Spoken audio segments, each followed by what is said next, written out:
it had seemed to be doomed. But at the 11th hour, all was settled and 117 starters from 7 points in Europe converged on Saint-Étienne for the start of the 53rd Monte Carlo Rally.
By the end of the second day, here at Saint-Pierre-de-Chartreuse, Walter Röhrl's tenaciously held early lead in the Audi Quattro Sport has been systematically whittled away, and the new pacesetter is once again the four-wheel drive Peugeot 205 Turbo of REC Rally winners Ari Vatanen and Irishman Terry Harriman.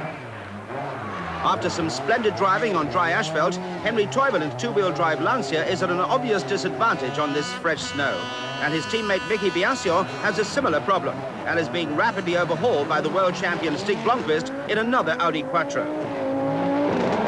Making his debut with Peugeot, Timo Salonen's cautious start has been underlined by a wrong choice of tyres. And he's down in 6th place, just ahead of Dani Snowbeck's Renault 5 Turbo and the remarkable Jean-Claude Androuet at the wheel of a four-wheel drive Citroën Visa. Another Peugeot debutant with a tyre choice problem is Bruno Savi, who's been off the road for 6 minutes, dropping down to 9th. After an overnight halt in Grenoble on Monday, the rally is set to turn south for the long trek through the Alps and down to Monte Carlo. Vatanen's Peugeot looks secure in a 2-minute lead and shows every sign of extending the advantage over Walter Röhrl, who, despite a suspension change, is unable to match the speed of the French car. Having overhauled Blomqvist the previous night, Salonen is now 3rd, but the Audi driver had been in trouble on the previous day with a turbocharger failure, and there is now only 16 seconds between them.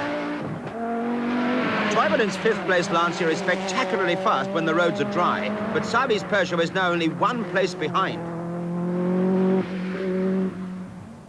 As dawn breaks on Wednesday morning at Sisteron, a dramatic turn of events has brought the rally to life. As a result of a co-driving error, Vatanen's Peugeot has been penalised 8 minutes, and a seemingly impregnable lead has been handed to Walter Röhrl, who, suddenly finding himself 4 minutes ahead of the Peugeot, is now trying desperately hard to consolidate his position.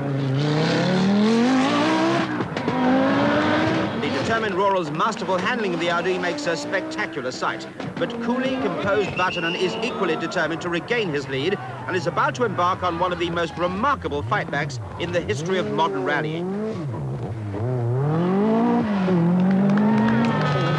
The diminutive Peugeot is now in hot pursuit. By comparison, his Peugeot teammate Salonen, in a secure 3rd place, looks positively sedate.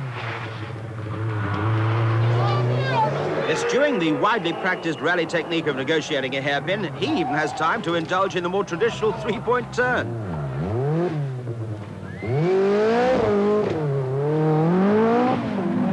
Never entirely at home on the asphalt roads of the French Alps, Blomqvist nevertheless holds 4th place on only his 2nd appearance in the short wheelbase Quattro Sport. And there's obviously nothing wrong with his car control.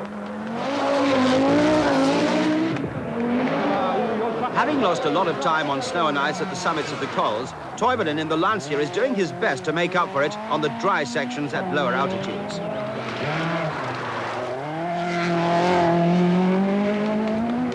Frenchman Bruno Savi in the 3rd Works Peugeot has now hauled himself up to 6th, spurred on by partisan crowds at the roadside.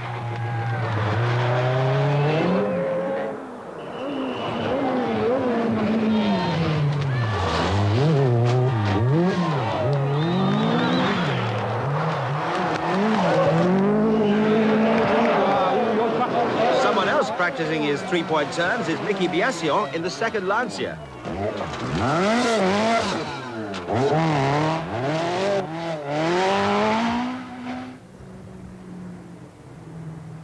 By Wednesday evening, as the backmarkers arrive in the hills above the Principality of Monaco, only half the 117 starters are still in the rally. However, the event now is really only about two cars: Walter Röhrl's Audi Quattro Sport and Ari Vatanen's Peugeot 205 Turbo. And the Finn has already recouped 2 minutes of his 4-minute deficit. Now, after the misfortune in Gap, when you suddenly found yourself behind, did you drive at 100% or more to catch up, or? Well, there is not such a thing as an absolute limit, which is a solid one. I mean, the limit is flexible. You can stretch it if it needs to be stretched, and it's more psychological thing, really. And in any case, I didn't think about the Gap incident. I didn't think about what will happen at the end of the rally. I just concentrated on my driving, and that's what I'm going to do today as well. I just try to do my best, and that's all I can do. Yesterday, it's quite easy that Ari is passing me, and I don't think it's something special. I tried to go as fast as possible, but I'm sure these 2 minutes are not enough. Are you resigned to the fact this new Peugeot, then, is just too fast for the Audi? No, I only know that Ari is too fast for me. The complete professional and diplomatic to a fault. Walter Röhrl nevertheless realizes that a defense of his rapidly diminishing lead is an almost hopeless task, and the Peugeot closes in remorselessly as the cars charge into the hills above Menton.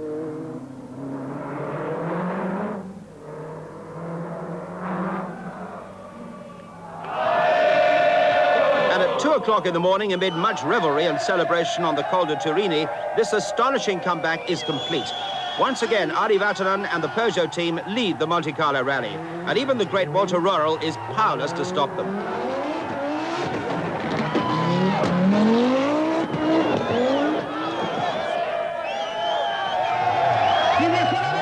Sullivan's Peugeot goes through in third place. And Röhrl's Audi teammate Blomqvist is fourth. Bruno Sabi brings his Peugeot home fifth, and Toivonen spirited efforts bring a sixth-place finish for Lancia, a factor which has not gone unnoticed by a large Italian contingent who have reserved a special welcome for their other young hero, Mickey Biassion, who's being held up by another Italian car, an Alfa Romeo driven by Bertrand Ballas.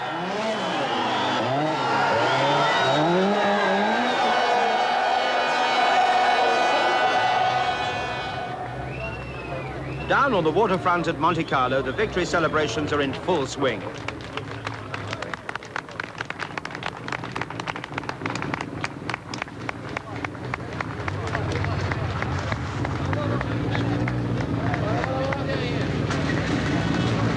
final stage electrical failure on Röhrl's splendidly driven Audi has boosted Vatanen's victory margin to no less than 5 minutes and 17 seconds, and this despite an 8-minute penalty. Peugeot's total domination is as complete as Vatanen's satisfaction is obvious. The French team have now won their last 4 World Championship rallies in succession. Where will it all end?